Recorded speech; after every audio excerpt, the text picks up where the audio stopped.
that have the less and the least than those that have more. So we need in a political process to understand those social factors that are related to a lot of the problems that exist within society, all of them that we might be able to bring up. And it becomes political. And then when it becomes political, then we need to be a part of that voting process, even when you're in the lower class and feel like you have nothing to vote for, to go out and vote. But we need to be an informed voter, and the young people need to be an informed voter, not be so caught up into something idealism. Or those that are in the wealthy class that I'm hoping through education understand why some of those who are in the lower might be in there. They weren't born that way. So you have to understand the factors that are related to that, and don't say, oh, well, they've been here for hundreds of years. Why can't they just pull themselves up by the bootstraps? And just do well like everyone else, when they didn't have the boots or the straps. And the environment, there have been a culture of poverty. And within that, what I'm indicating is that there are certain factors that are there that causes certain behaviors to exist. And until we can break that cycle, we need leaders through a political process that's willing to help out in that fashion. In some of our earlier segments, we have talked about maybe a Head Start program. Many people might, that mean a political process, might see that as a waste. But so many people have had so many positive experiences from during the summer of having that intervention. And they've had encouragement from people in that particular program to help them go on to undergraduate school. I have a student that was in one from Michigan, entered the engineering program at Tennessee State University, finished, and now he's just doing very well. But someone in that program noticed he was good in math, and they reinforced it. So these programs that can be out there, and this becomes political, what I want the viewing audience to know, that people want to vote on not having that. In public schools, not having music education. But those in the wealthy, they can purchase music.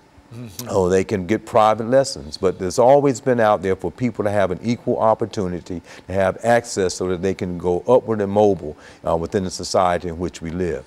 Going back to the topic so it won't be confused, voting becomes a very important part of that process, and we need to have people that are sensitive to it on every level, from the president all the way down, and we happen to be in a presidential election year, and so I need people to vote, get out there, and to understand what the real issues are, but be very clear about what you're voting for.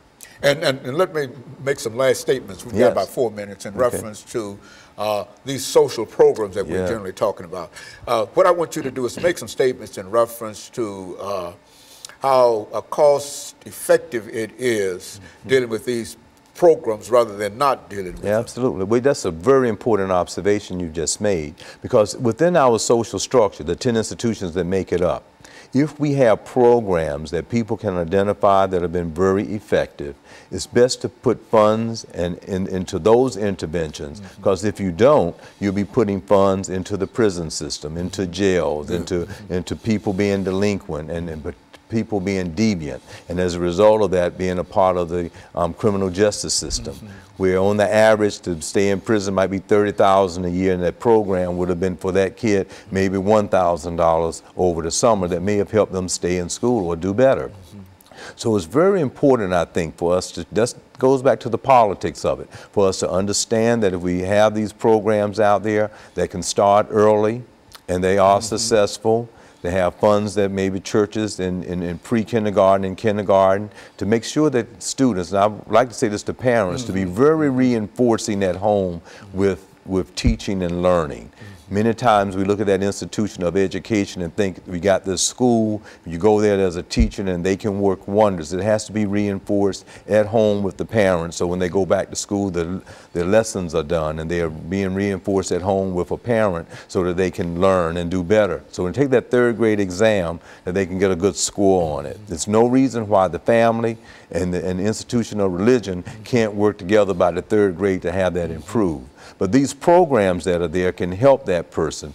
What they are looking at right now in the law is that if a person doesn't do well on those first exams, they are predicting that they are more than likely going to be in that institution of the prison or in law. So it's important to look at those programs, see the positive nature of them, and support them, and for educators to do that, and for politicians to understand that as well.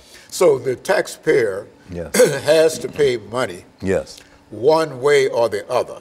He can do it from a positive point of view, and that is to support these programs, yes. or he can do it from a negative point of view. Yes. That is to support prisons, pay for prisons, and et cetera. Either way, he is paying money. That's right. And so the best idea is to try to think in terms of doing something positive, these positive programs that will help people to avoid incarceration and other kinds of negative kind of things. Is that what we're saying here in reference to how the public money ought to be spent? Absolutely, that's true. And if you have donors, you understand that there are programs and nonprofits that are making efforts to do positive things, and if support can be there, that will be one of the aims, to try to decrease incarceration rates, to try to increase education for those students, to help them have some idea of the values, a collective idea of what is good about being in school, what is good about working hard toward a goal, and to finishing high school and going on to college and becoming a professional.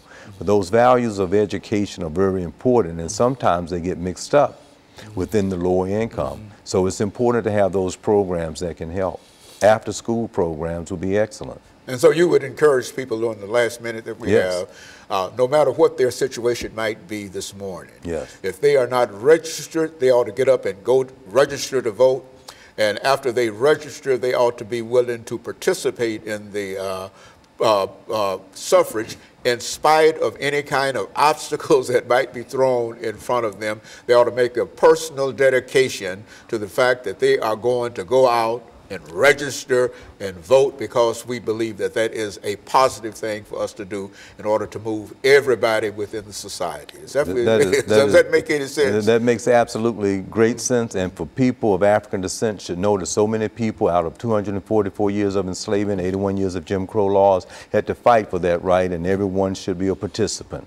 And all other ethnic groups and everyone in the country should be a part of that process and make an educated vote, so that people who are disenfranchised can have a better life. Very good. Let me thank you, Dr. Sanford, for bringing that excellent information by. And let me encourage our audience to tune in again next week for another informative edition of Comments. Thank you and good morning.